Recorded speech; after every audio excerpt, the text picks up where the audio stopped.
All right, just so everyone knows, we are live on YouTube at the moment. So I'm going to have my mic muted and I'm going to come back at about 10 so we can go ahead and get started.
Hello? Hey. Let's start this Lake-Bullard meeting.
Good morning, everyone. We're just going to wait a few more minutes to see if we can get a few more participants uh, on Zoom. Right now we're at 13 and we are expecting 26. So we will begin the meeting shortly.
Okay, good morning, everyone. It is 10:05.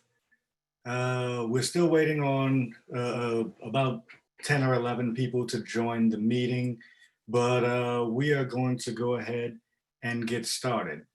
Let me share my screen just to let everyone know that we are live on YouTube Live as well. The meeting will be recorded there and you will be able to view it once the meeting is done. I'm going to share my screen to show the agenda.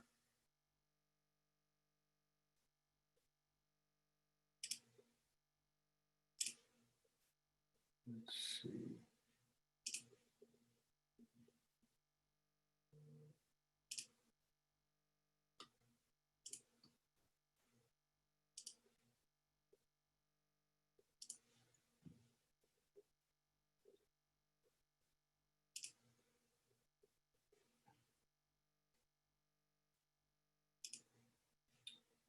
Where did my Zoom meeting go?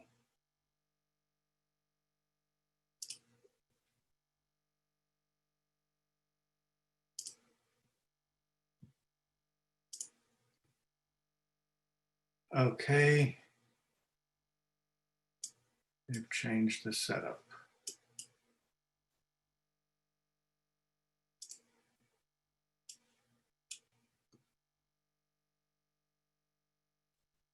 All right, so here is the agenda. We're going to call the meeting to order and we're going to start with roll call. Let's see if I can unmute the board.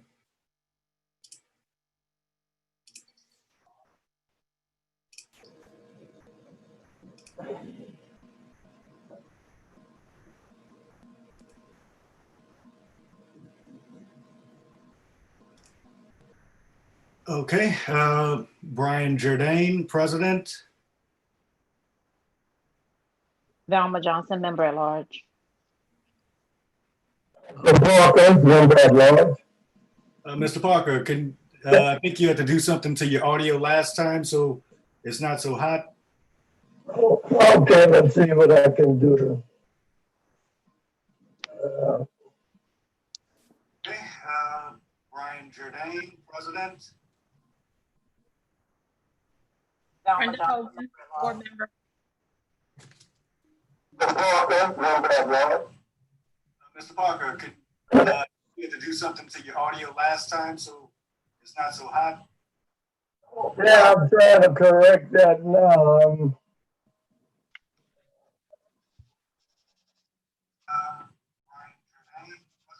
Okay, I think we need Mtamishi. M. Tamishi St. Julian, Treasurer. Patricia Mitchell. Patricia Mitchell, board member. And we're still waiting on Elton to join, but do we have a quorum? yeah. Yes, we do have a quorum. Okay, we can do business, which is important. Before we get started, I just wanted to give a brief overview of how we're going to handle this meeting because it's a full Zoom meeting. The format will be as follows. The board will discuss an agenda item. Then we will open up the discussion to the residents. Any registered resident can have the opportunity to ask a question or make a comment for a total of 2 minutes. Once all the residents have been addressed, the board will vote on the issue if there's a need, which we will have today, and we will go on to the next agenda item and so on. To be recognized, we're asking that you type in the comments in the chat on the Zoom window. If you just type the agenda item that you wish to speak on and your name, and when the appropriate time comes, we will actually go ahead and unmute you and let you be able to speak for your time. And with that, we will start the meeting. Last meeting, we had a little bit of a issue with reading the minutes from the meeting before that. We want to go ahead and read the minutes from the last meeting, which was 9/21/2019. And then we will read and approve the minutes for the meeting on June 26th, I believe. So Lisa, if you will. All right, the September 21st, 2019 board meeting of the Lake-Bullard Homeowners Association was called to order at 10 o'clock. Present were Brian Jordan, M. Tamishi St. Julian, Alton Newton, Velma Johnson, Al Parker, and Brenda Hogan. Absent were Andra Harris and Pat Mitchell.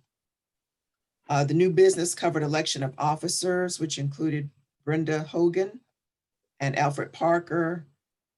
Votes were taken and the new board members were sworn in by M. Tamishi St. Julian, and the meeting was adjourned at 10:30 a.m. Are there any modifications to the minutes? Wait, was that That was the homeowners association from September 21st. Oh, gotcha. So we have, so it'll be the homeowners association as well as the improvement district. Yes. Does any board members have any questions? All right, without any questions, can we get a motion to approve the agenda? I'm sorry, the minutes for the homeowners association meeting on 9/21. So I'll move. It's been moved by Commissioner St. Julian. Can I get a second? Second. Seconded by Commissioner Mitchell. All those in favor? Aye. Aye. Any opposed? The minutes have been accepted. We can go forward with the next one. Okay. The minutes from the September 21st board meeting of the Lake-Bullard Neighborhood Improvement District. The meeting was called to order at 10:30 a.m. Present were Brian Jordan, M. Tamisha St. Julian, Alton Newton, Velma Johnson, Brenda Hogan, and Al Parker. Absent were Andra Harris and Pat Mitchell.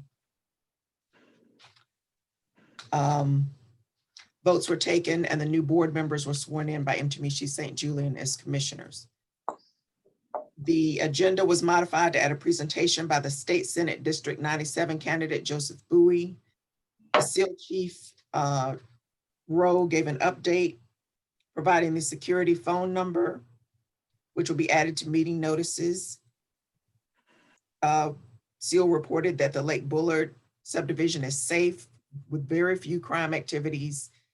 There was an increase in crime last month, but it went down after kids returned to school.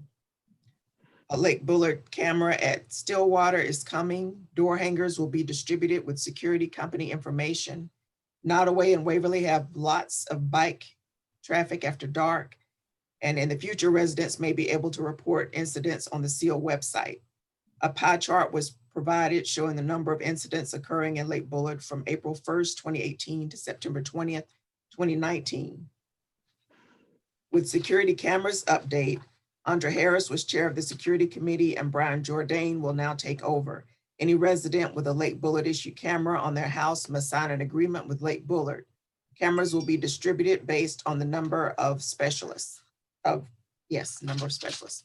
The security agreement was reviewed. The budget can support 15 cameras, but this is not the maximum allowed. Residents can purchase cameras on their own, even if they're not in a strategic location. SafeCam NOLA cameras are $350 for a one-time charge. Maintenance for cloud service is $18 per month, paid once a year. Under new business, the annual budget approval, an amount of $1,000 will be added for cleaning and beautification. Professional services was reduced because attorney fees are not needed. Initially, the Lake-Bullard sign was not maintained regularly. It has since been updated. The landscaping company agreed that they were not doing their job, but the board was unsure how long that was the case. The landscaping company increased the number of flowers to rectify this. An internal control has been added to monitor their activity, requiring them to alert the board of their activity. A line item for a welcome basket for new neighbors may be added or funds taken from contingency funds. Al Parker made a motion to accept the budget with modifications. Brenda Hogan seconded the motion and the motion passed. Night Out Against Crime will be held on October 15th, 2019 at 6 p.m. at 5399 Stillwater. A notice of the event will be sent out. There will be food and visits from first responders and city council members. During an open forum, there was information on the next internet meeting, as well as a schedule of meetings for the remainder of the year. There was information on the internet Christmas party, Lennon Night in the East, and Demi St. Charles was awarded a door prize. Alton Newton made a motion to adjourn the meeting. Hogan seconded, and the meeting was adjourned at 11:46 a.m. Okay, can I Any get modifications to the meeting? To the minutes. can I get a motion to accept the minutes from the 9/21 meeting of the Improvement District?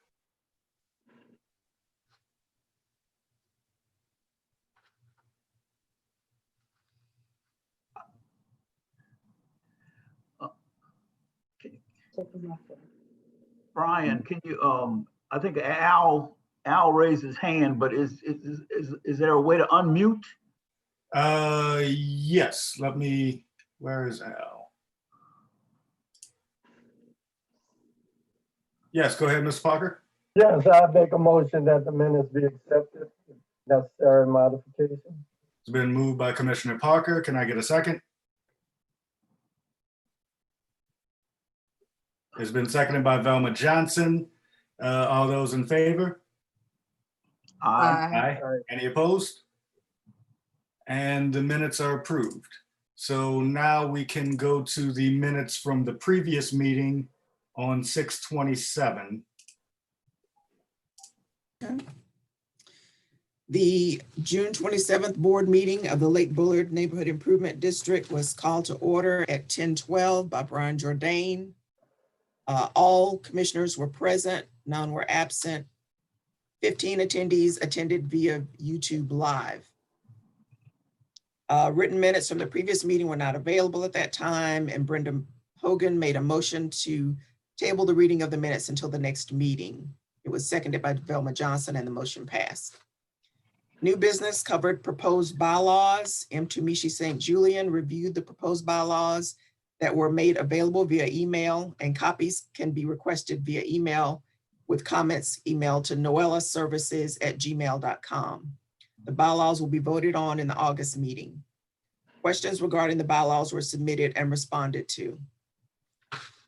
Flock safety proposal update was given. The current camera program is stalled and the ICAM cameras are no longer working. SafeCam NOLA is being considered, but it has been difficult to find residents who want cameras installed on their homes.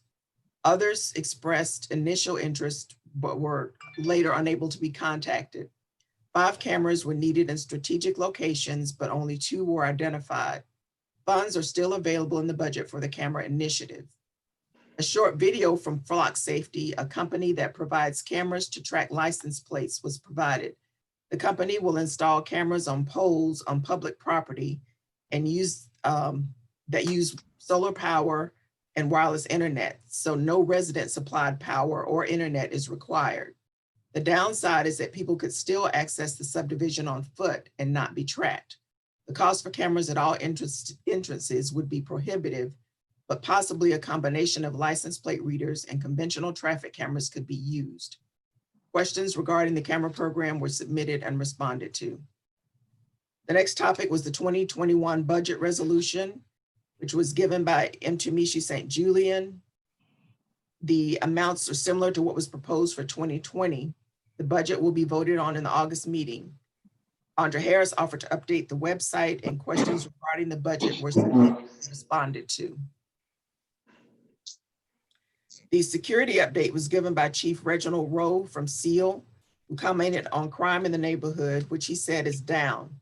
Part of the decrease can be attributed to COVID-19. However, crime has not disappeared. About 2 weeks ago, a shooting occurred in McKendall Estates. One of the Lake-Bullard SEAL security officers, Sergeant Butler, apprehended the perpetrator along with Officer Harold Dawkes. The officers were commended by SEAL and NOPD for their efforts. The security phone number was incorrectly identified on the postcards and will be updated. Lake-Bullard President Brian Jordan's email address and phone number will be provided to residents via email. The Lake-Bullard Board uses a software tool to monitor patrols in real time. Statuses show incidents, date, and time of occurrence, patrolling officer, and location. GPS tracking is used to show officer locations, and Brian Jordan will share a monthly pie chart showing security data for distribution to residents. Chief Rose said that Lake-Bullard streets are public as opposed to Eastover streets, which are private. Private security patrols are unable to stop individuals on public streets if they look suspicious. This is considered profiling. Questions regarding the security program were submitted and responded to. Alton Newton made a motion to adjourn the meeting. The motion was seconded by Brenda Hogan.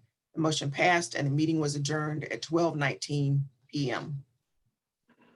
Okay, can I get a motion to accept the minutes for the previous meeting?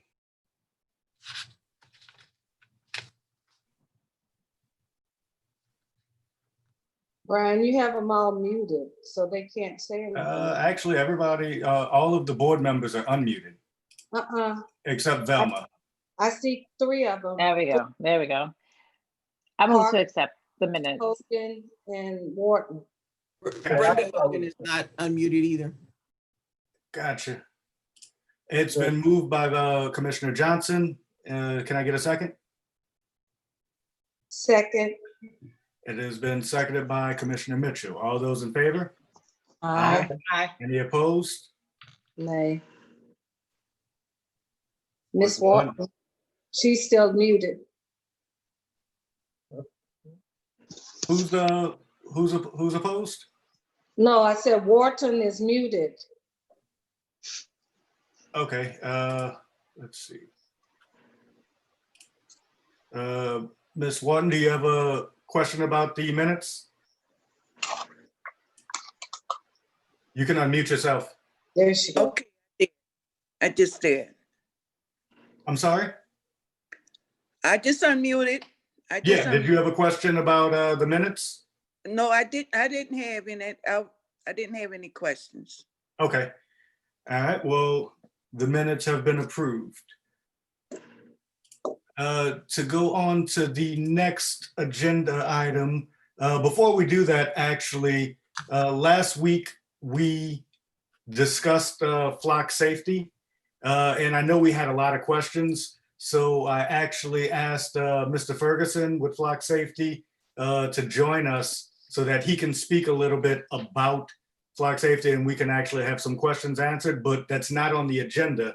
So I would like to make a motion to amend the agenda to add flock safety to the agenda. I move to Can I- accept. Okay, it has been seconded by Commissioner Hogan. All those in favor? Aye. Aye. Aye. Any opposed? All right, the motion carries. Mr. Ferguson, if you were on, you can unmute.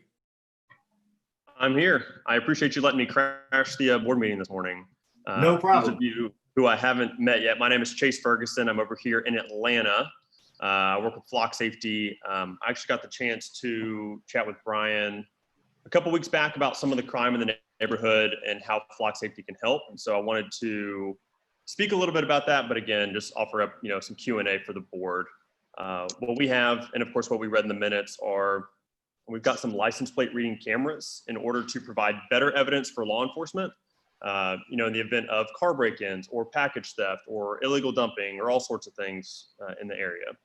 Typically, people have Ring cameras or the surveillance cameras, which are good for seeing what's going on, but not good for identifying really anything. And law enforcement's going to need a license plate. And so what we have is an infrastructure-free license plate reading camera to do just that, so that you can find that evidence, give it over to law enforcement, give it to your patrols, and they can then follow up and start solving crime, right? Nobody wants to commit a crime that's going to be solved. That would defeat the purpose. And so what we want to do is solve more crime. We've seen communities with Flock Safety have experienced 60 to 90% reduction in crime just by having something in the area and having the system in place. We handle privacy very seriously. I understand that maybe y'all had looked into these types of cameras in the past, but maybe they're just cost prohibitive or whatever the case may be. But when it comes to the data and privacy, it's all owned by the community. Everything is stored in the cloud using NSA level encryption, and everything's deleted on a rolling 30-day basis. And residents can actually opt out of the system entirely and be invisible to the camera. So every time, Brian drives by in his Porsche, I don't know what he drives, but every time he drives by in his Porsche, the camera can be taught to ignore his license plate, and that way he's invisible to the system. Because if somebody's breaking into your cars, it's most likely not your next door neighbor, I would hope. And so what we want to do is say, let's see who's not supposed to be in the neighborhood and let's find that license plate so that law enforcement can now get to solving that crime, right? Again, all this is infrastructure free, solar panel hooked up to cellular service, so you won't need resident supplied Wi-Fi or power. And we actually provide a pole for you, so these can really be placed anywhere. We own the hardware and software, and you lease it from Flock Safety, so that way you don't have to worry about maintenance or upgrades or updates or figuring out if the cameras are working or not. Like, Brian doesn't want to be up on a ladder at 6 o'clock in the morning trying to figure out if these cameras are working. And so we handle all that. We monitor the health of the camera, so it's totally off the board's plate because y'all have enough going on, and this isn't a full-time gig. All that to say, our cameras are $2,000 per camera per year. It would be a 2-year agreement. After that, we can all come back together and say, hey, let's renew. Or you can say, hey, no thanks, we found something better, or we gated the neighborhood, or we built a moat, or everybody moved, whatever. And we'll come get the cameras out of the ground for you, so you're not stuck with something that you don't want anymore. Brian and I had actually talked about, Brian, I'm gonna see if I can share my screen, if that's all right with you. Yes, I do have it set up where you should be able to. Great.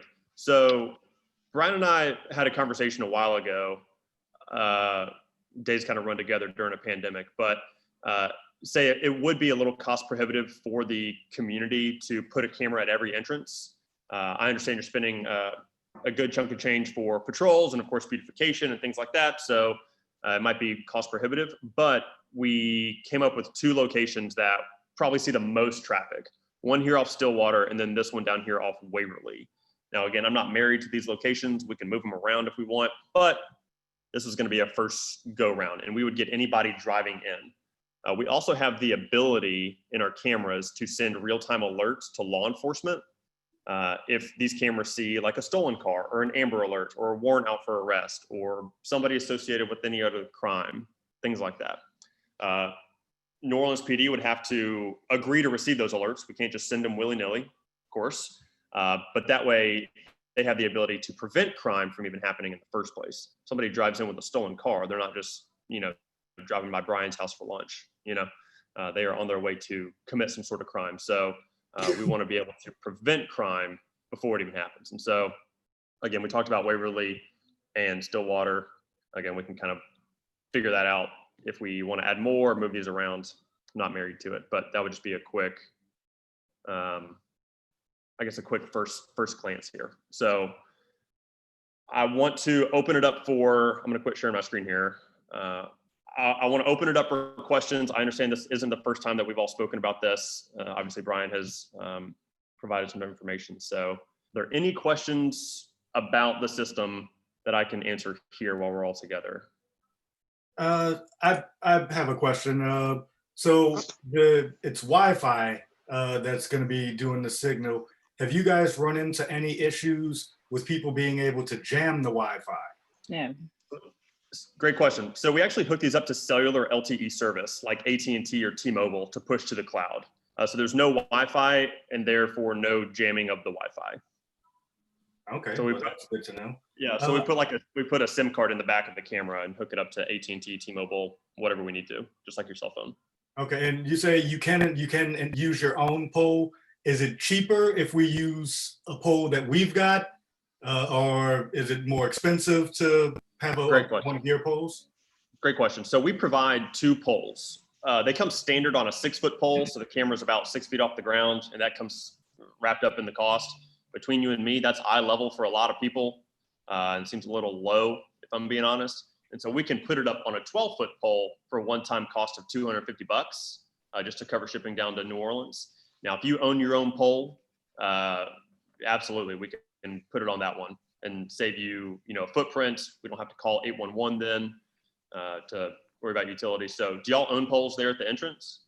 No, we have, the street lights, which you would need city approval for. I just wanted to know if there was a price difference for using your poles. Man, honestly, we like using our own poles, but if y'all went to Home Depot or Lowe's or whatever and, got an aluminum pole and put it in the ground, we'll put it on that one. It's probably cheaper. The city would remove that pretty quickly, I'm sure. Mhm. I'm sure they would. But does any board members or any residents, if you want to be recognized, please go ahead and just type in chat and we can unmute you so you can ask questions. But board members, do you guys have any questions?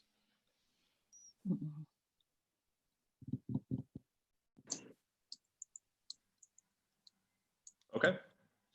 All right, I'm trying to think if there was anything else.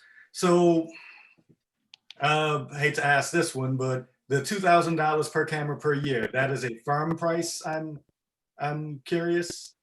Sure. It is a firm price unless you're going to buy maybe 15 or 20 cameras, and then we can get a little creative.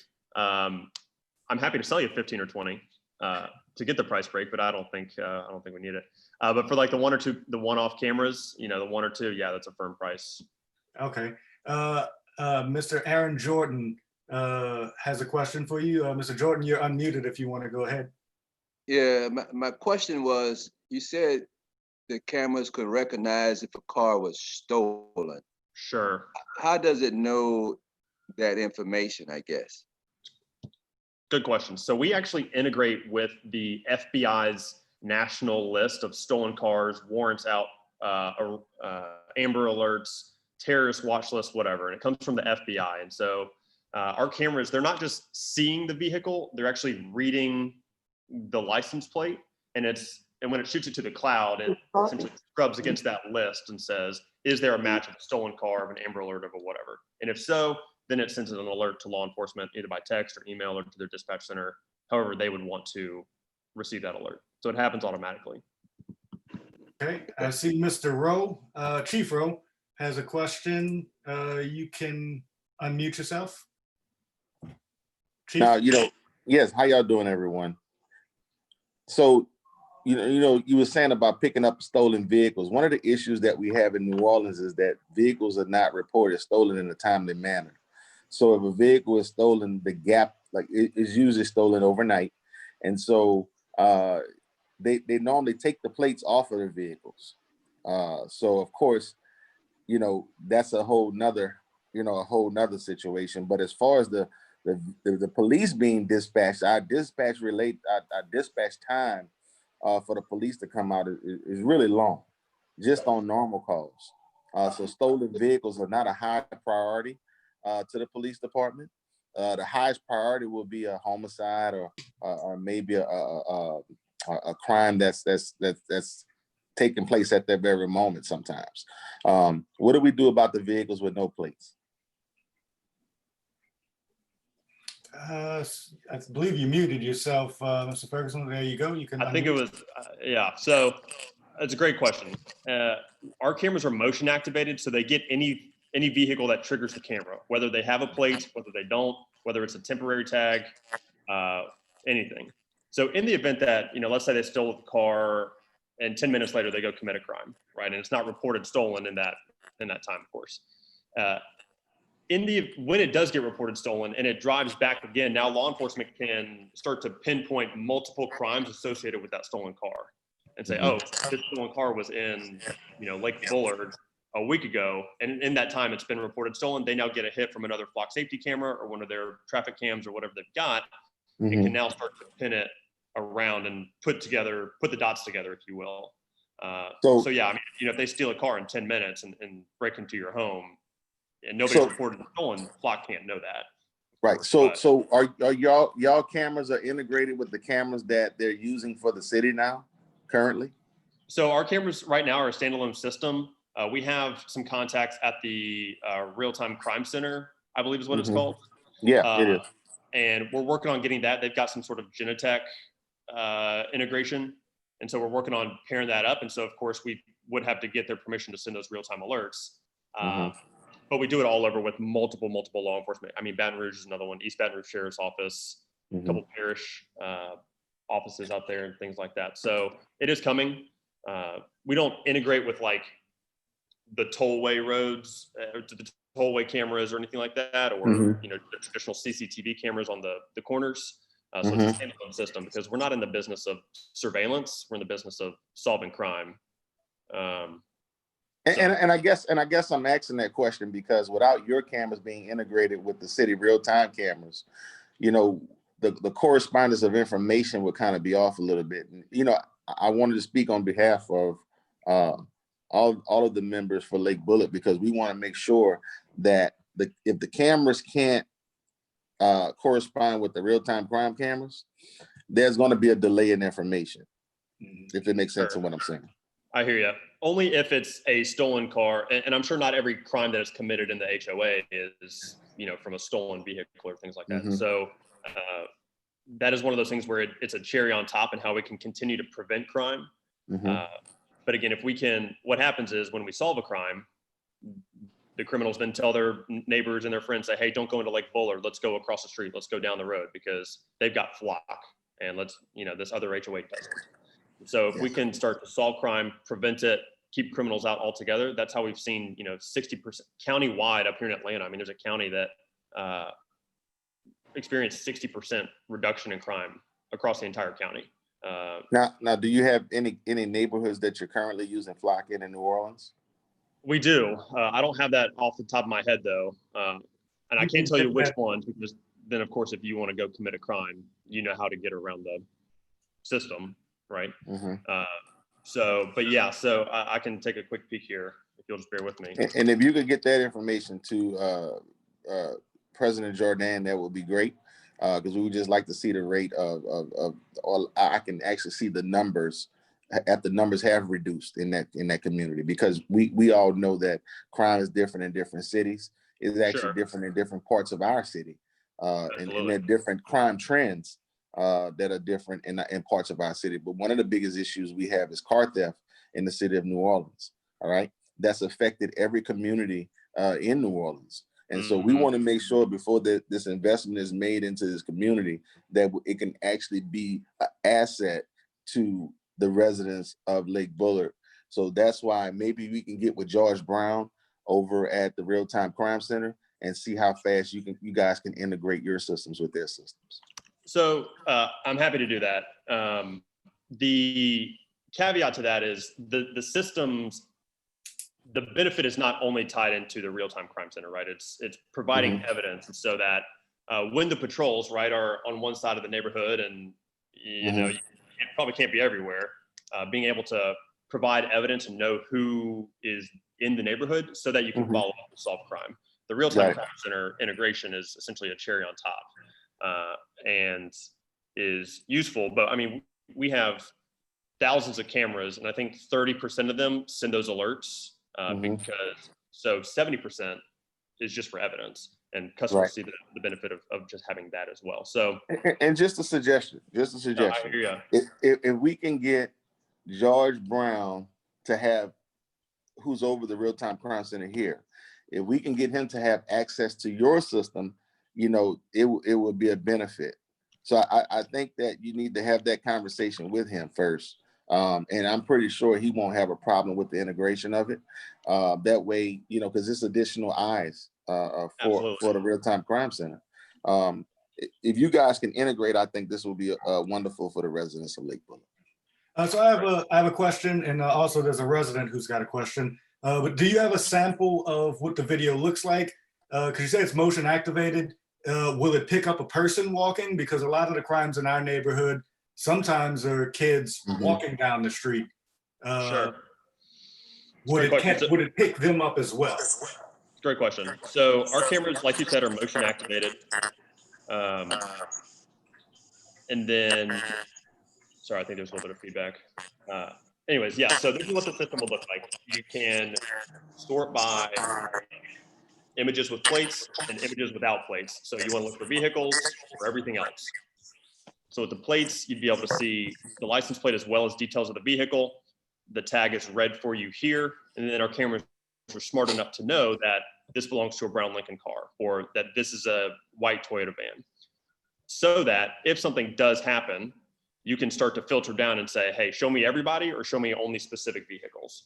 So right here, we can internalize a list of tags that belong to your residents. So that way you can say, show me every non-resident. And then if you knew you were looking for, you know, white pickup trucks or something like that, you know, maybe it was white or black, or let's just click a couple here. You could say, instead of seeing everybody, I only want to see vehicles that match these descriptions, you know, and here's your white pickup trucks and, you know, black pickup trucks and things like that, license plate, all that good stuff. In the event that you wanted to see a specific license plate, you know, you can do that. Temporary tags, paper tags, out of state, whatever state you want. Now, for images without plates, i.e. pedestrians or animals or things like that, the answer is yes, they technically can pick those things up. But our cameras are built so that we get things driving away from the camera, because we know rear tags are going to be enforced. You know, I don't know if Louisiana enforces front tags. For some reason, I don't think they do. And so we want to get the rear. And as we build that, we can start to see that we are getting people as they walk away from the camera. So this is what it would look like in terms of pedestrian traffic. You know, backpack, glasses, you know, things like that. And so we're not in the business of surveillance again, and there's no facial recognition in these cameras, because that is getting really, really shady really, really quickly. And so what we want to be able to do is offer objective evidence in the form of a license plate. And so this is, you know, what your, you know, people filters look like, essentially. Okay, we have a And question. everybody's for got like President. traditional surveillance cameras anyways on their homes and things like that. So if you did want to see more pedestrians, you know, there's enough out there. Chief Rowe, you asked about pedestrian traffic at night. So it's a great question. We use infrared technology at night to illuminate the license plate in the rear of the vehicle. Looks a little bit like this. Here's a better example. License plate, tail lights, silhouette faintly, and our cameras can still categorize that as a gray Toyota SUV with this license plate. Since we are illuminating essentially the reflective quality of the vehicle, we don't get pedestrians at night because they're not reflective. And so again, we want to offer objective evidence. You don't want to be any sort of profiling tool, especially as you look on the news these days, right? So we want to offer this objective evidence in the form of a license plate to law enforcement. Okay.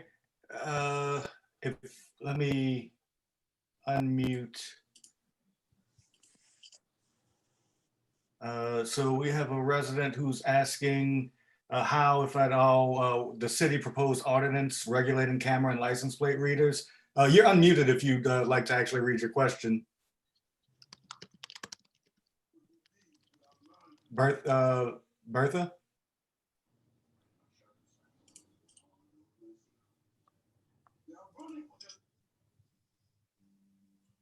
Not sure if they're there, but basically, so the city has proposed an ordinance regulating cameras and license plate readers. I don't know much about this at the moment. I'm not sure if anyone on the board does. I'm reading it here. I can, actually fox8live.com did a little blurb about it. It says, the ordinance, if passed, would require any city agency looking to add cameras to make a formal request to city council. It's essentially it. So in the event that you were all a city agency, which, you're a private HOA, this wouldn't affect you. It's no different than having, Brian at every corner just writing down license plates as they drive in. We just now automate it and make it a little bit simpler to get that data for you. So of course, it also says the proposal is still in its early stages. This was back in June. Of course, things don't move very quickly. So, this isn't something that we foresee coming down the pipe for a while. Gotcha. All right. Any other questions for flock safety? From residents or board members? All right. Well, thank you very much for taking your time out again. I appreciate you bringing it to us, and we will discuss, and we'll be in contact to get some of the information that Chief Rowe was speaking of. Sounds great, Brian. I don't think the public forum is the best for that. I hear you. Well, I appreciate y'all's time. Y'all enjoy the rest of your meeting. And Brian, I'll give you a shout on Monday and we'll rock and roll. All right. Thank you. Yeah. Bye-bye. All right. So we are moving forward. We are going to go to the agenda. And we are going to speak on the bylaws. I'm going to actually put the bylaws up on the screen.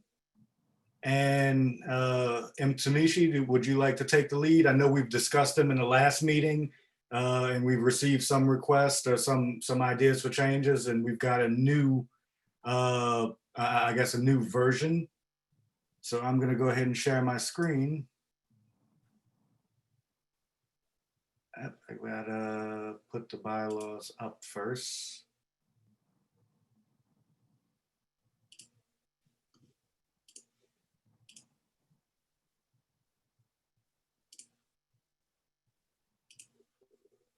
And here we go.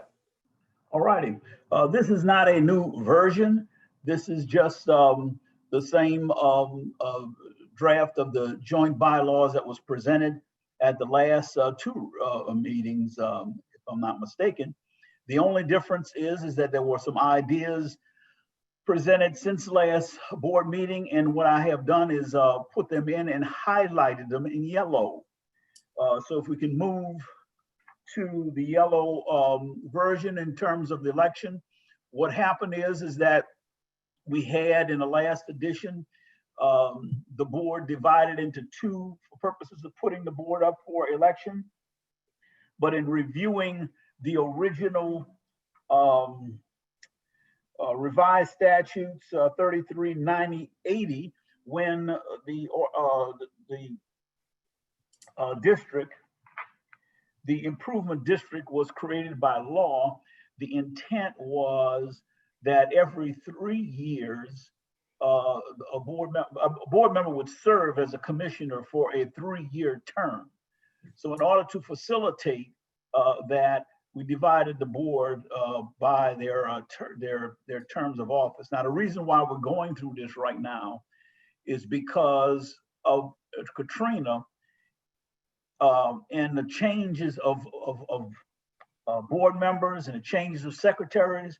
We weren't able to keep track of the terms of previous board members. So because we got lost, we have to almost start all over again with the terms. So we took the oldest board members, that's myself and Brian, oldest in terms of office, and we put ourselves up to the members for an election in the 2021 election. And if we look at the bylaws, I think that's going to be in March. Elections each year would take place in March. Then in 2022, as you could see, Velma and Alton would be put themselves up for re-election, or anyone else who would want to sit on the board. And then the younger board members in terms of service, 2023, and that's why we divided it that way. The next and just one question. I know we discussed a little bit. So it's got our names under the terms expiring, but so will that mean, let's say I'm not a board member in 2021, I don't run again, and someone else is there. Do we need to amend the bylaws to each time someone is elected to the board? I don't think that's necessary. The board, we have to be more prudent and more diligent in keeping track of our terms of office. That would be done by the minutes. And that's why we decided as a board to hire someone to help us keep minutes and keep the records. We will be more diligent in doing that. Okay, so it would just basically continue on. So even though the bylaws start in 2021 with the terms, we would assume that there would be one in 2024, 25, and the minutes will reflect the residents who are elected. Correct. Gotcha. Okay, we can move on to the next portion highlighted in yellow. Removal of officers and board members. Yes, it was raised that we didn't have a paragraph about removal of officers. So this a removal of officers or commissioners. So this is no, this is for officers. So both really. A removal of officers or board membership. It says any officer may be removed for her or his office of majority by a majority vote of the board for a cause. Now, that's important. That's a legal term when you use that for cause. A board member may be removed for cause by the majority of the vote of membership attending a duly notified meeting as specified below.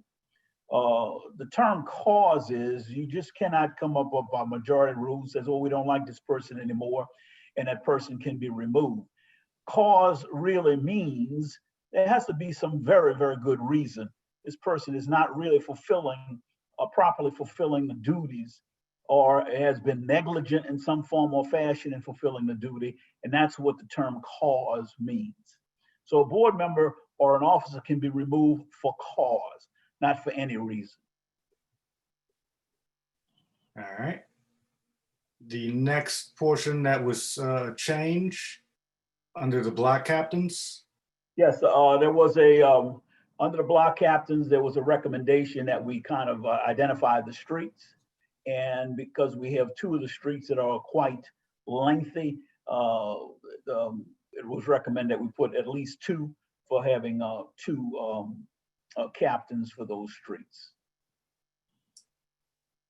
Okay. Sorry, I had to move something around for the next portion is the amendments. Yes, some amendments that this bylaws can be amended by a 2/3 vote of the board. Okay. And I believe that was the last highlighted change. Do any board members have any questions or concerns or any issues they want to bring One up? other, I did misspell Alfred's name, and I made that correction, so that'll be corrected out. Okay. Any board members or residents have any questions or concerns or anything they'd like to bring up about the bylaws? You can raise your hand if you're a resident or a board member and want to speak, and I can go ahead and unmute you.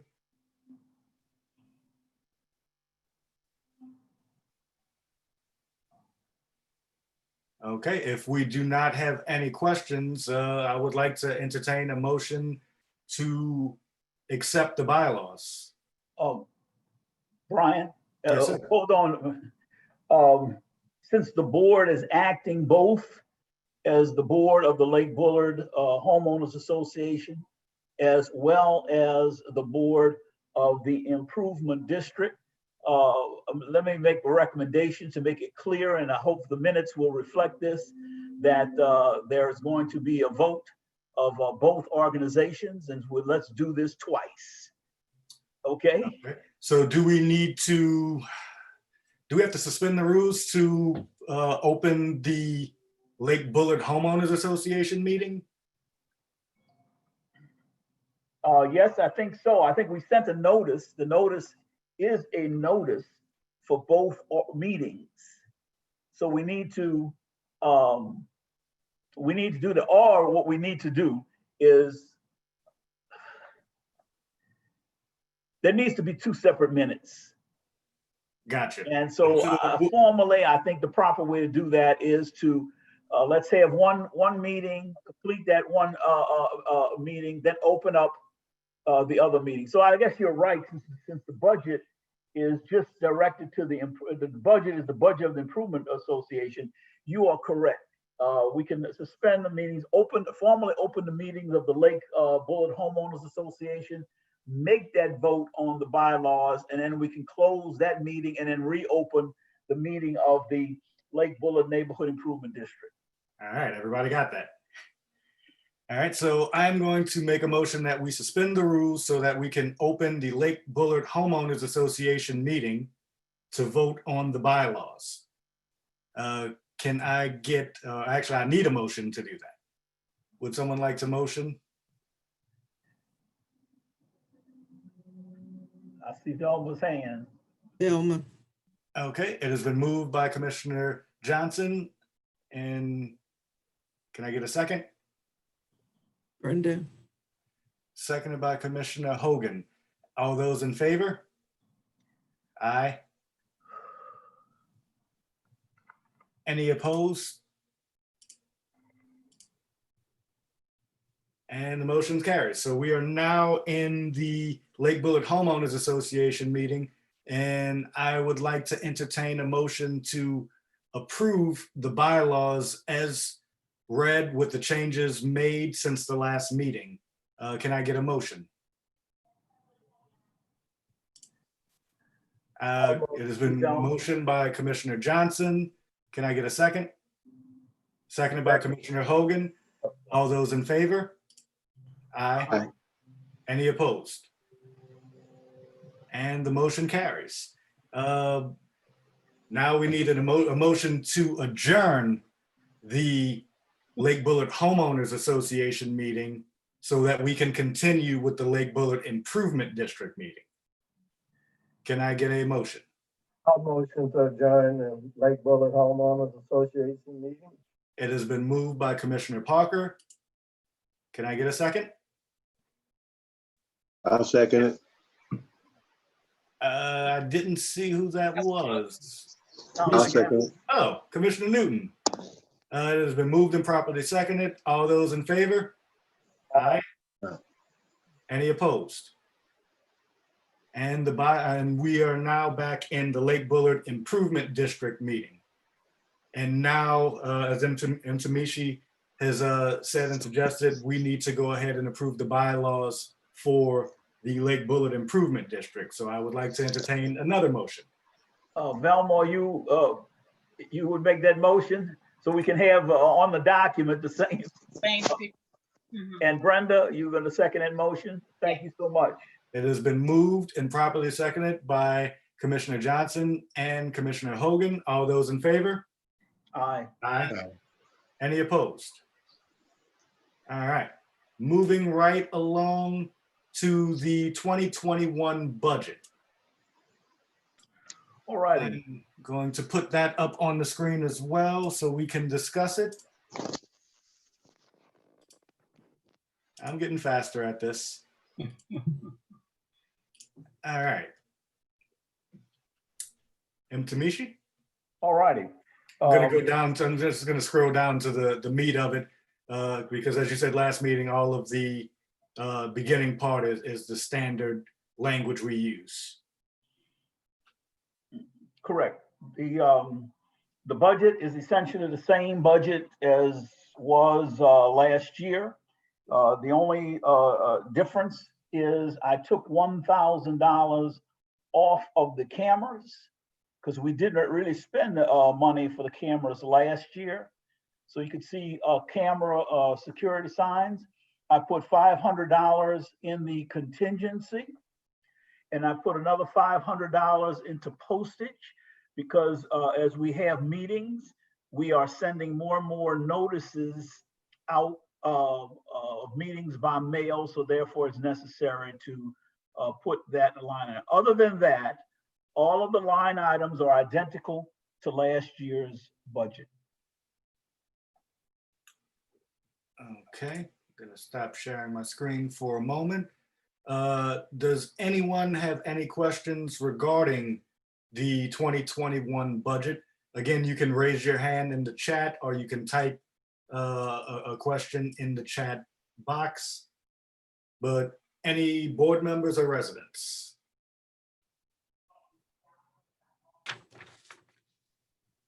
May I make just one other comment? Yes, sir. Someone may ask that this is August and the budget begins is effective January the 1st. Why are we voting on this so early? And the reason is that the city's budgetary process starts in September, and we are required to submit our budget to the city council, and that's why we do this in August. And if you would look in the new approved joint bylaws, we have certain key board meetings in each year in the month of August or the beginning of September. Our meeting will always deal with the approval of the budget for the following year. Gotcha. And we do have a question from Mr. Barnes. I'm going to unmute you so you can ask yourself. Hello. My question was only, would the camera line item be sufficient in the event you opt for the new camera system? And by new camera system, you mean the flat The one that was security? just pitched to us, the one that was just pitched to us today. The answer would be no. The answer would be no, it's insufficient. We'll have to have a special board meeting. We'll have to look into our reserves, and the board looks at what we're going to do, and we'll have to have a special meeting to appropriate funds for that project if we choose to go in that direction. Okay. And if we did choose to do that, does that fall under the same rules where we just need a 2/3 majority vote to amend the budget? No, we can amend the budget by a majority of more than a majority. Okay. We don't have to have a 2/3. 2/3 is to amend the bylaw. Okay. So we will be able to change it. And I mean, we're going to look into that, and we're going to continue with our current camera program and see what we can do. But if we made that decision, we would most definitely bring that back up to the residents to get residents' input as well. So that would be a process. We wouldn't just schedule a vote for something like that. We would want everyone's input to see if that camera program can help supplement the current camera program that we're going to be using. Okay, do we have any additional questions about the 2021 budget?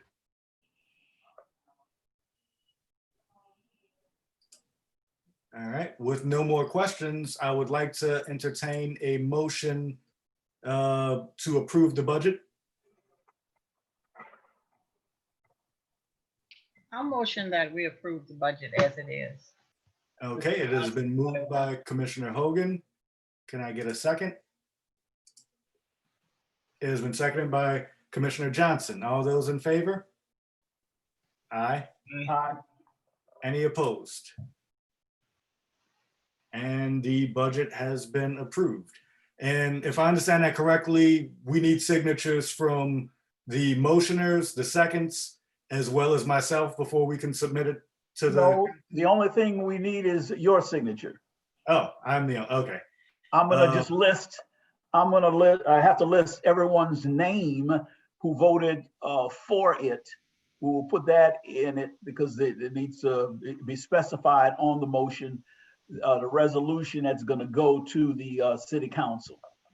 But it's just, I'm gonna get your signature, and that's gonna be the formal motion that goes in, and then the motion, the formal motion, the original, will go to Lisa for the minutes to be a part of the formal minutes. A copy will go to the city council with the budget, and they want also they want a copy of revised statutes 30, whatever it is, just to identify us as a legitimate organization, a legitimate district. Gotcha. All right, well, we are now moving on. The next item on our agenda is a security update. Chief Rowe, if you wouldn't mind just giving us a brief update on, I guess, the time since the last meeting. I know that we discussed using the pie chart, which I'm going to put up on the screen as well. Let me get that ready.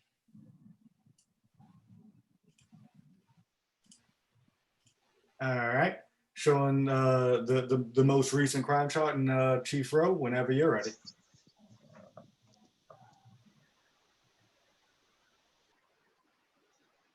Oh wait, that's my fault. 1 second. There we go. I was saying, I think I'm muted. I can't get it. I can't get in. So when I share my screen, I can't see who's muted and unmuted without going through a few things. So I'm working on getting it all under control. No problem. How y'all doing, everyone? Okay. Good. So I'm excited about the direction we're going in with Lake-Bullard. We have a new commander, which is Nick Garnon. I know you guys haven't had a chance to kind of, see him the way that I get a chance to see him, but I meet with him once a week. We normally would have the meetings with the 7th district in person, but because of COVID, I think we're going to try to, one of the things I'm working on is trying to get him to have Lake-Bullard's own individual meeting, as well as all the other neighborhoods in the East, on Zoom or Skype or online some type of way.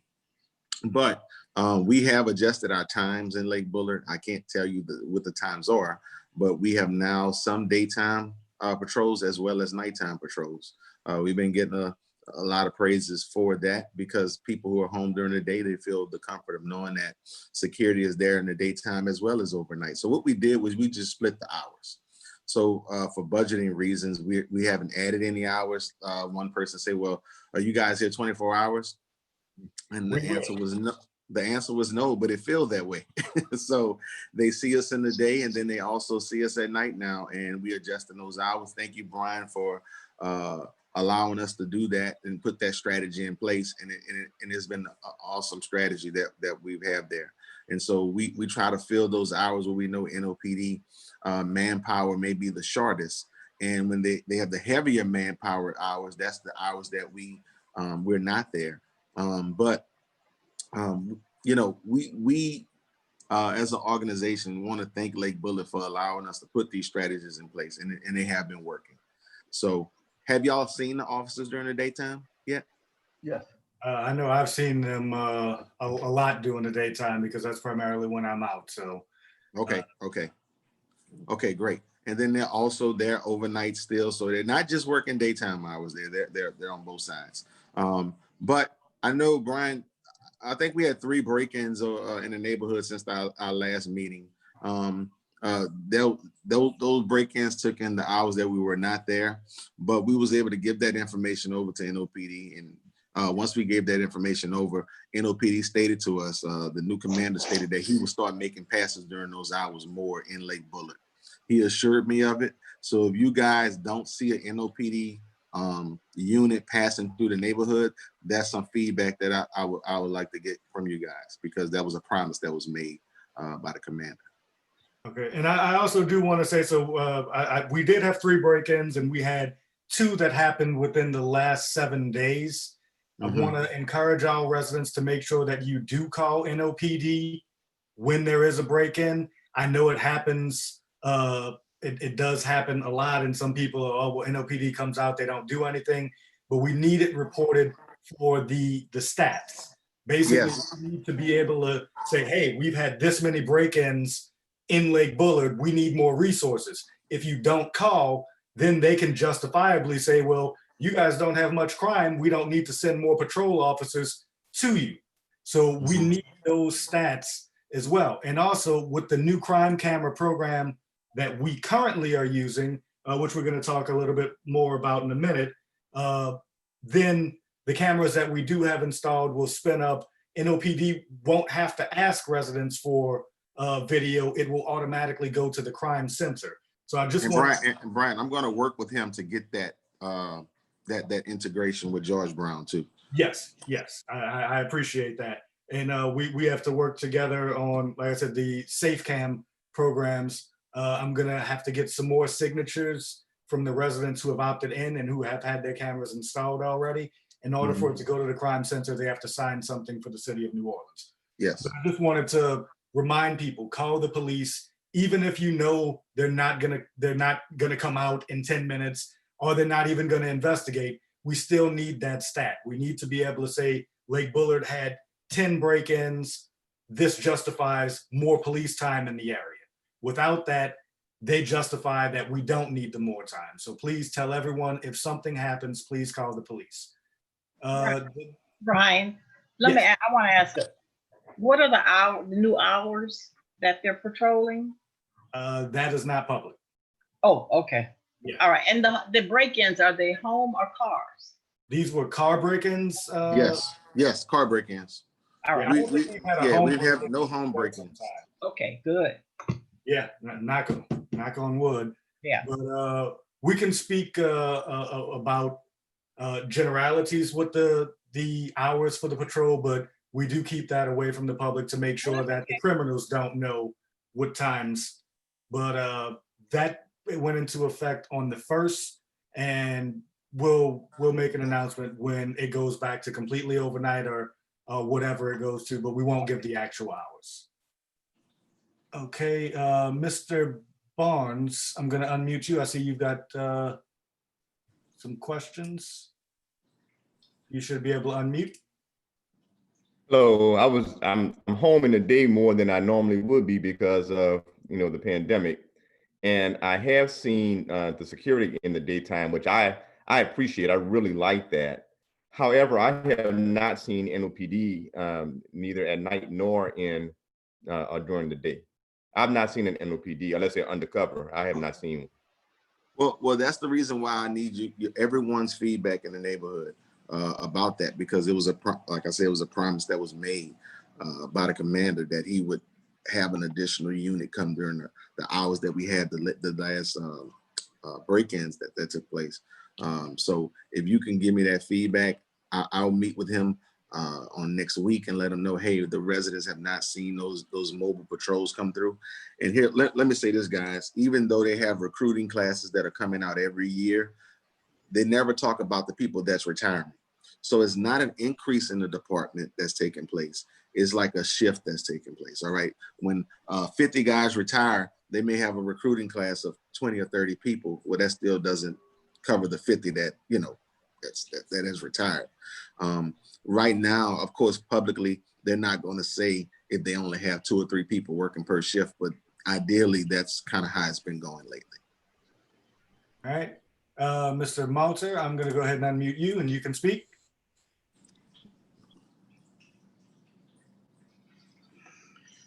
Yes, good morning, everyone.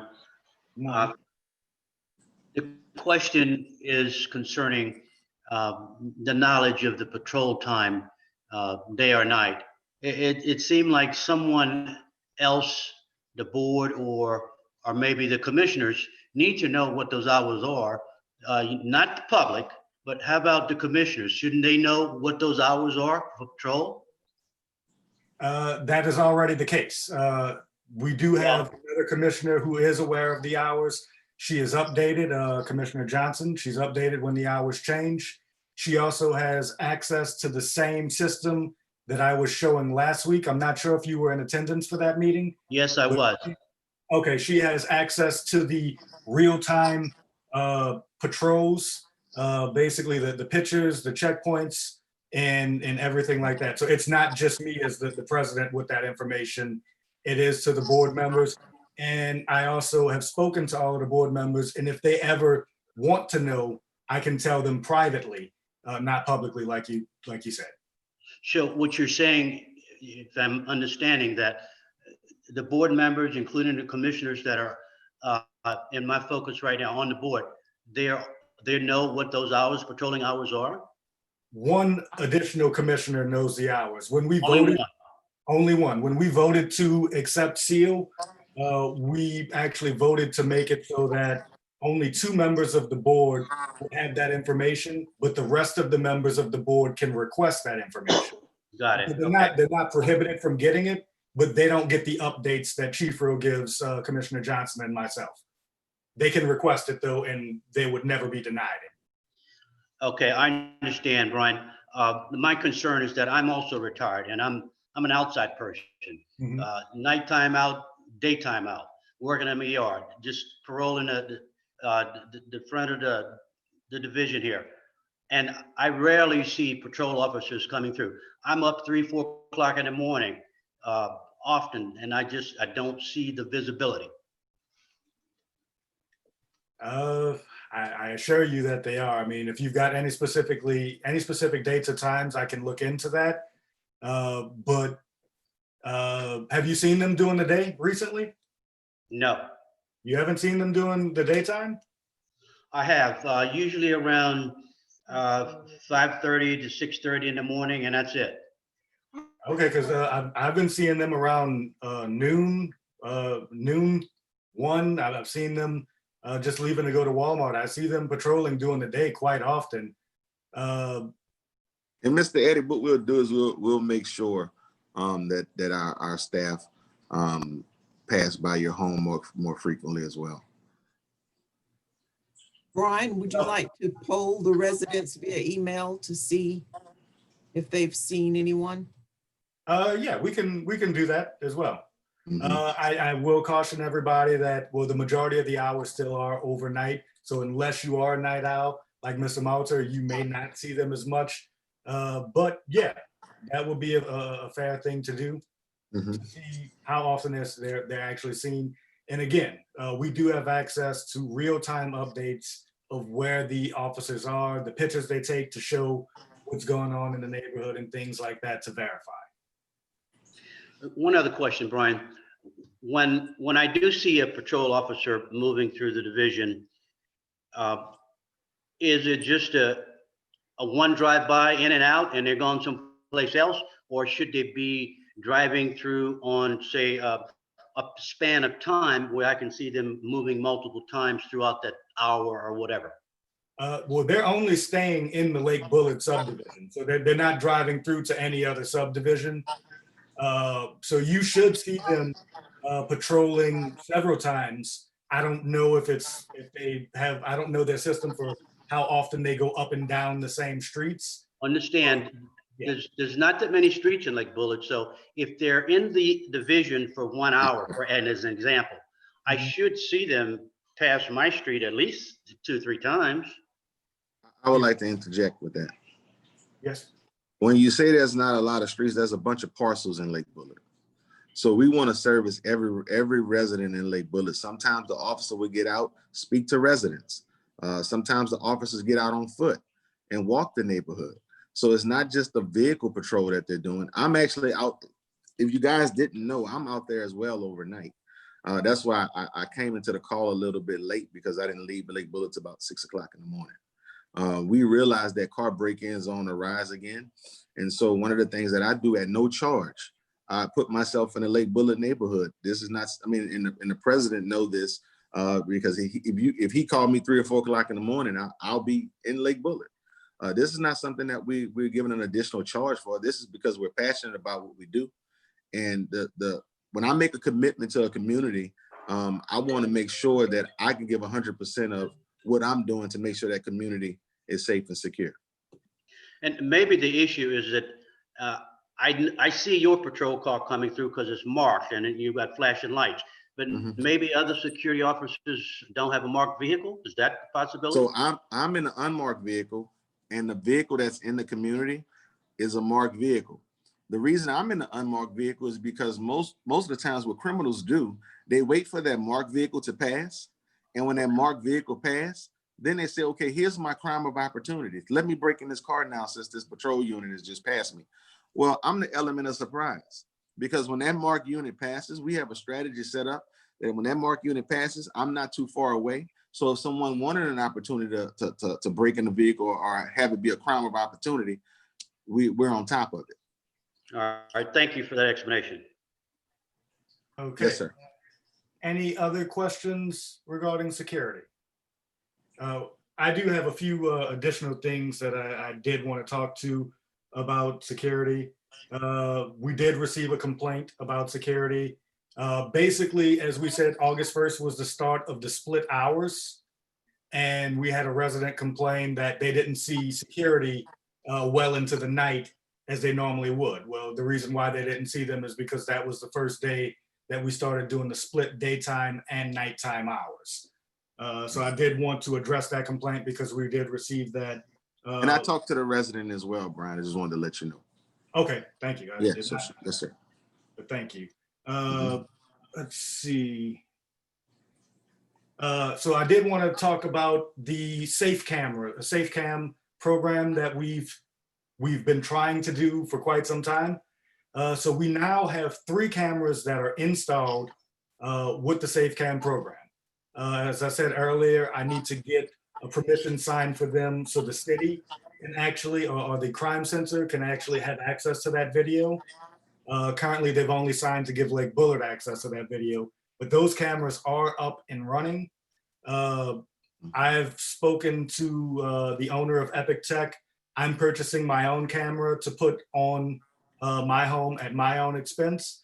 And I wanted to let every resident know, if you're not in a strategic location and you would like to put a camera on your home, because it is for your peace of mind, for your safety, you are able to do that.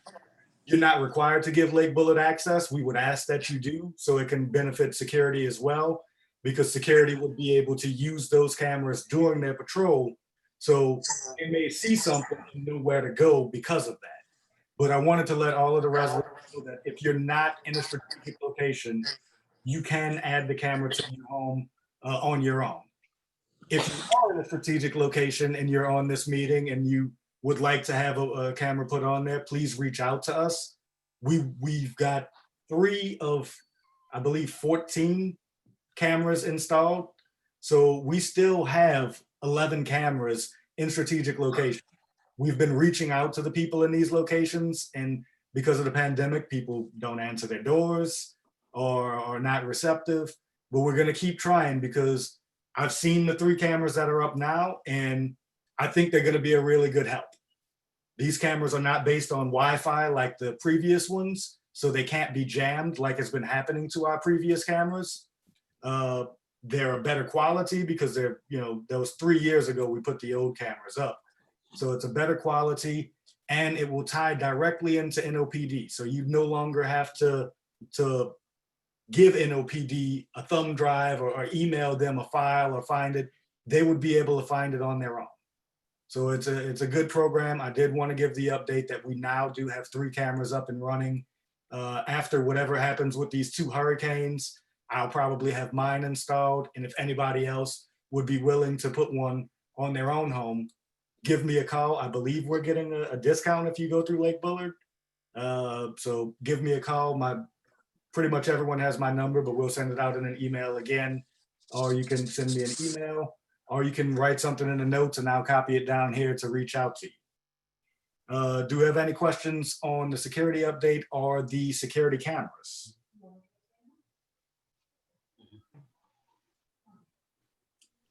All right. Extra expensive, huh?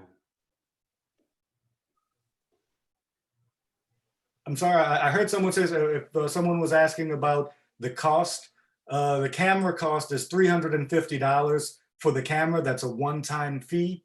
And then it's $200 a year for the maintenance, or you can pay, I believe it's $16 a month. The previous minutes had it at 18, but I think they lowered it to $16 a month, but I'm not 100% sure on the price. But it would be $350 to have the camera installed. And then the maintenance fee, it would either be $16 or $18 a month or $200 a year. All right, well, that was the last thing on the agenda. I did have a few more things I wanted to discuss, some things that have been brought to my attention. The trucks passing on Bullard. I'm not sure if everyone is aware, but Bullard is a no truck route. We're not supposed to have those trucks coming down Chef Highway, going to Lake Forest, making that right so they can dump dirt on that plot of land. That's not supposed to be happening. I've reached out to the city councilwoman's office and I reached out to the mayor's office. The city councilwoman said, give me some time, we'll look into it. And she suggested maybe passing some sort of ordinance, but it's already a no truck route. We're only asking the city to enforce what's already there, especially when Lake Forest has access to that site. Those trucks that are coming down Bullard are shaking homes. I believe they're responsible for some of the potholes that are on that side of Bullard, and they're spilling debris. The councilwoman's office said she would reach out to them to remind them to clean up any debris spilled, but that hasn't been done. It looks like a bag of cement was dropped basically right at the 4-way stop sign or right after the 4-way stop sign at Bullard and Lake Forest. So I'm asking residents, I've reached out to them, I'm one person. If we can have everyone reach out to them to remind them that, hey, this is a no truck route already. NOPD is looking for ways, or the city is looking for ways to get some revenue, maybe give a ticket to a few of these truck drivers, and I promise you they'll start taking the Lake Forest route instead of Bullard. But I need residents to send an email to Councilwoman Cindy Wynn's office, send an email to the mayor's office. They've already been made aware of this issue, and just any help would be appreciated on that. The next thing that I wanted to talk about was, I'm not sure if you guys have gotten Entergy knocking on your door, telling you they're going to turn off your power for a second so they can install a new box. That's happened to me over the week. It is legitimate. They are installing new Entergy meters. So just reminding everybody to keep an eye on your Entergy bill. Every person I know who's gotten this new meter, their bill has gone up. Up, not down, up. Part of that can be attributed to the pandemic. We're home more. It's hot. We're using our AC more. But I want to say I know some residents in Spring Lake who got their meters before the pandemic and their bills went up. So just kind of, I have mine on auto pay, but now I'm going to just make sure that I take a look to make sure I'm not getting a $5,000 bill because of some sort of issue. So I just wanted to give residents a reminder of that. And if you do see the people in the neighborhood, they are legitimate. They do turn your power off for about 30 seconds and then they pop it right back on. And that will be that. So we're now going to open up things to open forum. I don't have anything else on my agenda, but if any resident or board member has anything they'd like to bring up, now would be the time.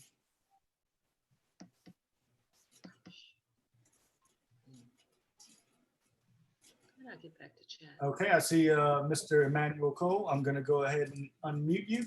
You can go ahead and speak. Thank you, Mr. Bourdain.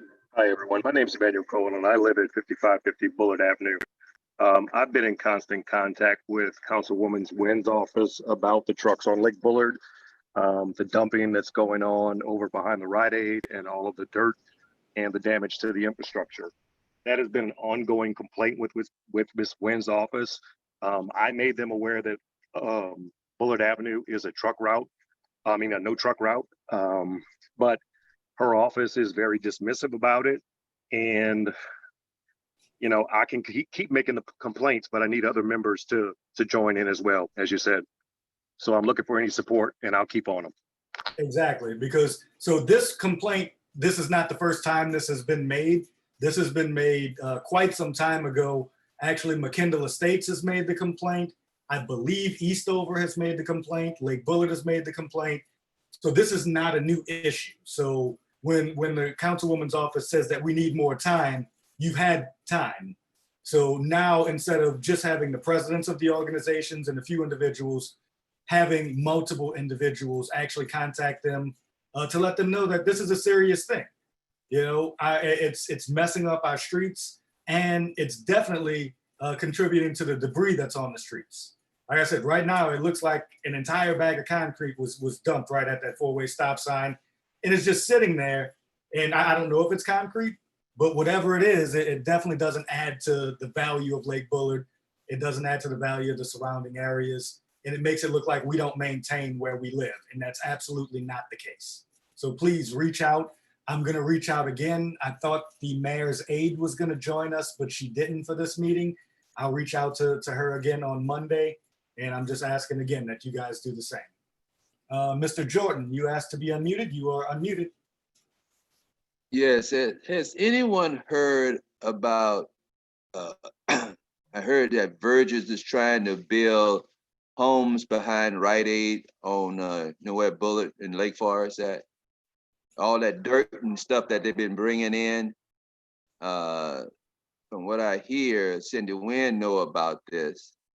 But he's trying to build some homes over there that probably won't suit well or sit well with us. That usually seems to be the case. So I know he's been dumping the dirt there to build up the land. I didn't really know exactly what it was for, but we can explore that. Ms. Martin is on the call. But so we can definitely explore that to find out if that's what's going on. I'm curious to see if he would need any sort of approval. He already owns the land. I don't know if it's zoned residential or not and is already parcel divided, but we can definitely look into that. Mr. Cole, you raised your hand first. Gonna go ahead and unmute you. Yes, to the previous member's statement, there are building homes. It's supposed to be 61 new homes being developed by Mr. Burgess. Ms. Wynn talked about it on her last Sunday night, Facebook Live. She briefly passed over it.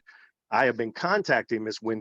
Wynn's office in conjunction with the dump trucks about what's being developed or what that dirt was being dumped on that site for environmental concerns. Also, there should have been a land use study to understand what the impacts, because now if you're raising the land that was once used as, let's say, a retention pond, now you're dumping all of that water onto the new sewage, onto a sewage system that's already overburdened. We have flooding that's occurring on Lake-Bullard since you have the new Ochsner clinic that was built down by Walmart. That is, they're starting to have flooding in the roadway that didn't occur. So I've been in contact with Ms. Wynn's office about this since January, February of this year, since all of it started. Those trucks are rocking my foundation, and I'm sure it shakes everyone else's houses when they pass. Okay. And yeah, so I'm going to start looking into that as well, because I didn't know that. I mean, 61 houses, I thought that was the Eastover phase 3 that they were trying to build. I didn't know about that, but I'm going to start asking some questions, and hopefully I'll have something to be able to send out to the members of the community to figure out if this is something good for us or not. Mr. Newton, you had your hand up. You can go ahead and unmute.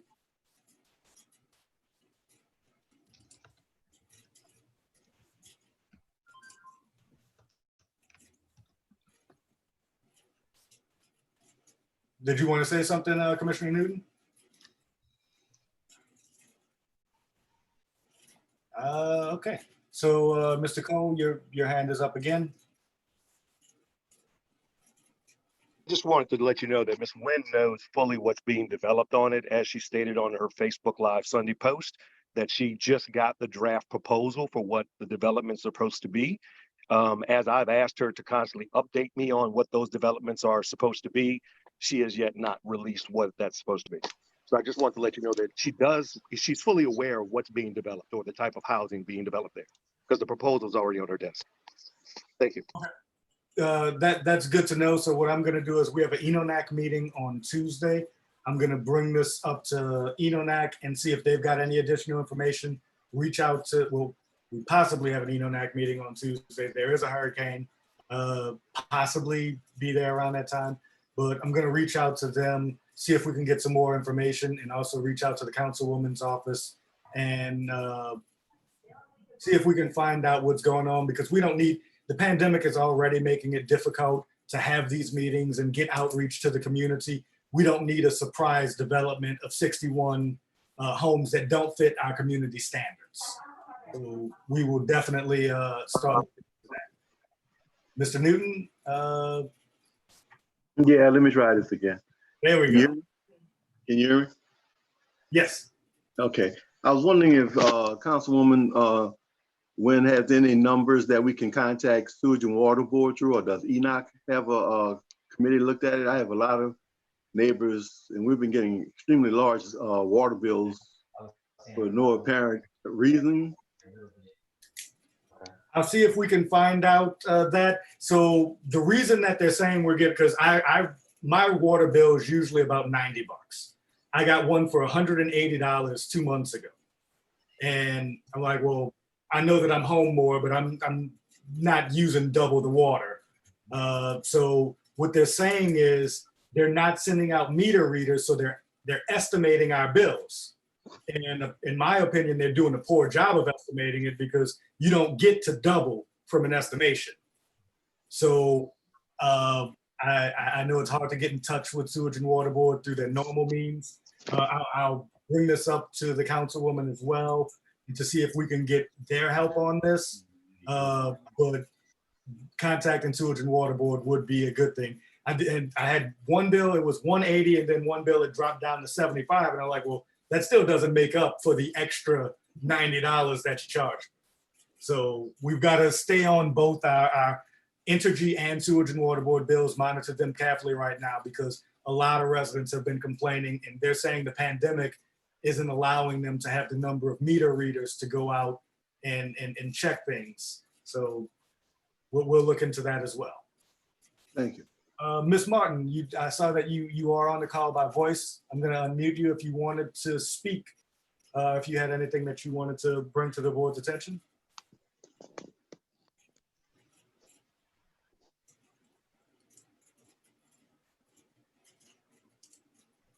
I'm not sure if it's letting you unmute because you're only on phone.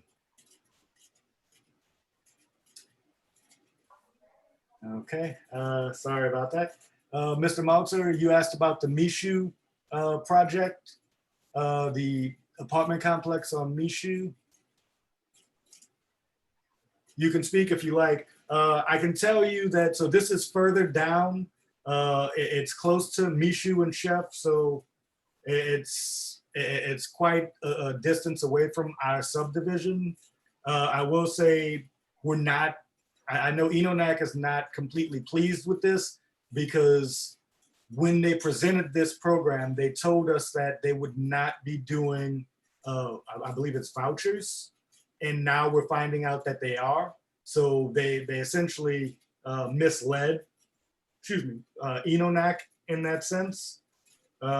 If you wanted to go ahead and speak, Mr. Malta, you are unmuted. Well, that was my question, and I know you and I had discussed that. I didn't know if you had a chance to meet with ENONAC on that. So yeah, that's my concern, because I see Bullard Avenue as being a major thoroughfare for a lot of that traffic coming, back and forth. So whatever you find out, if there's a meeting next week, I'm sure you'll be updating us, right? Yes, so if the meeting does take place, we have a meeting on Tuesday. I believe that is on the agenda because Enonac feels that they were misled in their intentions.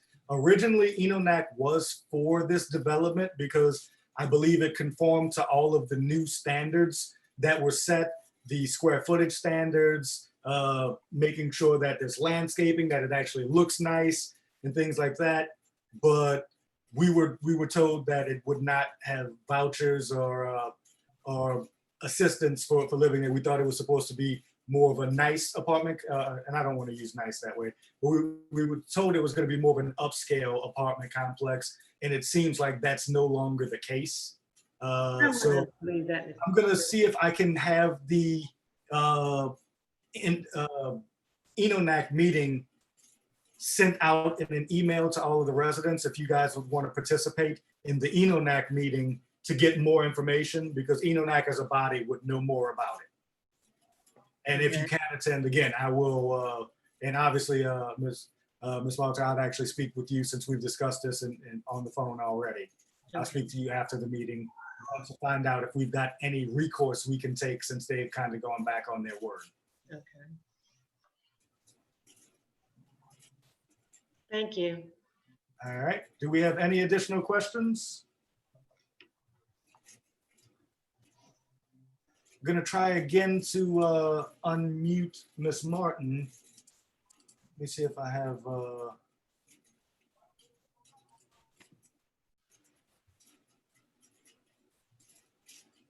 let's see.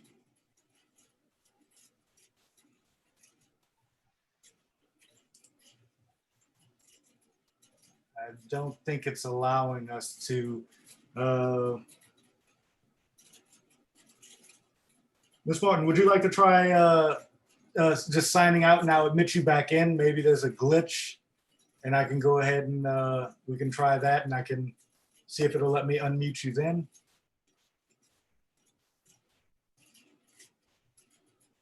Okay, she's signing out.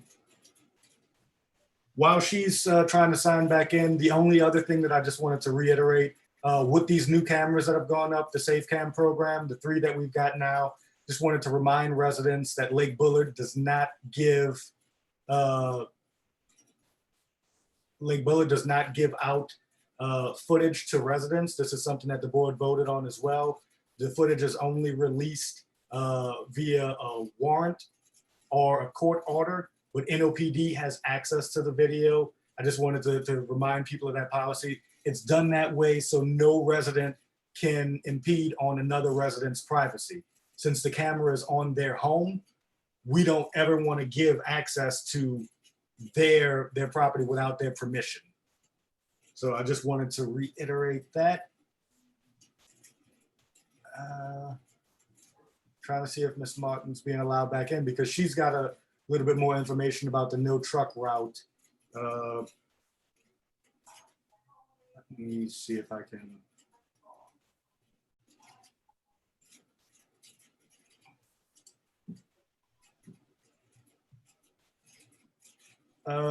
Let me go ahead and unmute Miss Bertha. Seeing you have a question.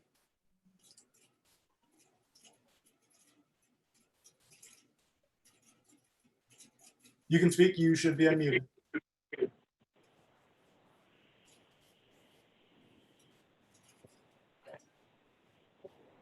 We can't hear you.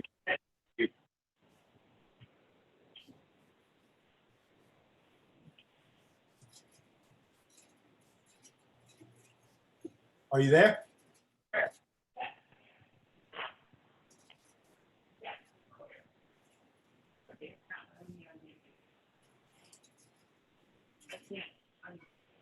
I'm sorry, we can't hear you, but I'll read your question in the chat. One quick question: how far in the Giving Hope community development from how far is the Giving Hope community development from Lake-Bullard? There's a vague description of Bullard at I-10 service. Will that development impact the community? If we're talking about the Bishu development, that one's about 4 miles, I believe, away.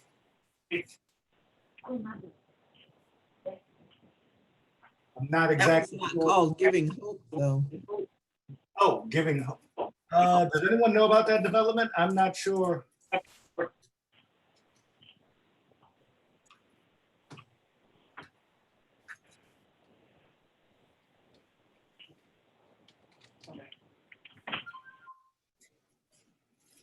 Does anyone know anything more about that development? If not, I'll look into that as well. I'll make a note of that, Giving Hope Community Development. I just Googled it and there's a one that shows up with an address on the service road out here. But it looks like it's something that's already built.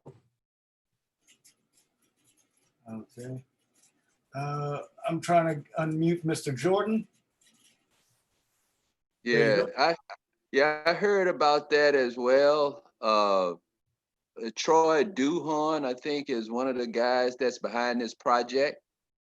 And it's supposed to be like for a senior living center or something like that. Mm-hmm. I think probably for moderate to low income housing, which, you know, I mean, I'm not against anything like that, but I mean, I know we have our fair share out here.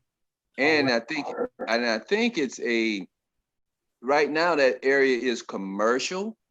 They want to make it a mixed use. So I mean, which part of the service road is that on? I'm not sure. I want to say on.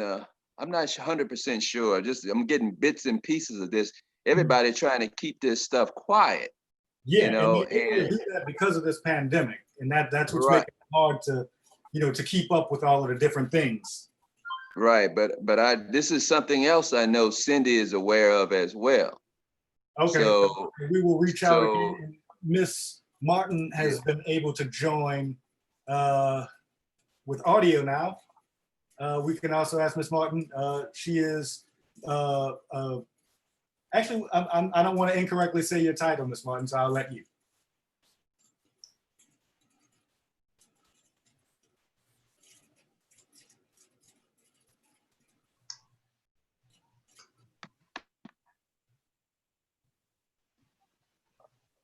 Ms. Martin, are you able to, you're not muted.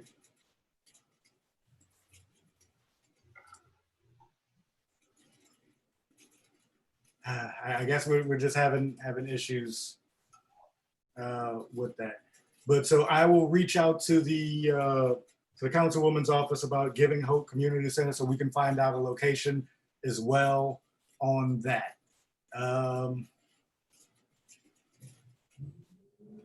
Does anyone have any additional questions? Mr. Woodfork, let me go ahead and unmute you. You can unmute yourself now. Can you hear me? Yes. Yeah, I just got in. I got in late. I caught some of the stuff, but I called Cindy Wynn's office a while back and spoke to her about these 18-wheelers that are parking on Bullard in the old Taco Bell parking lot. They're tearing up the streets. Mm-hmm. They park there. They park on the street behind there. And they told me that there was nothing they could do about it. You know, she's a council person. She can pass an ordinance if one doesn't exist. And we're not putting enough pressure on these people. These new subdivisions or new homes are popping up and nobody's saying anything. And she has some bad history. She took some money from Energy and she said she wasn't going to give it back, you know, and they found those people, Energy people, guilty of doing the wrong thing. So she should have been included in that also.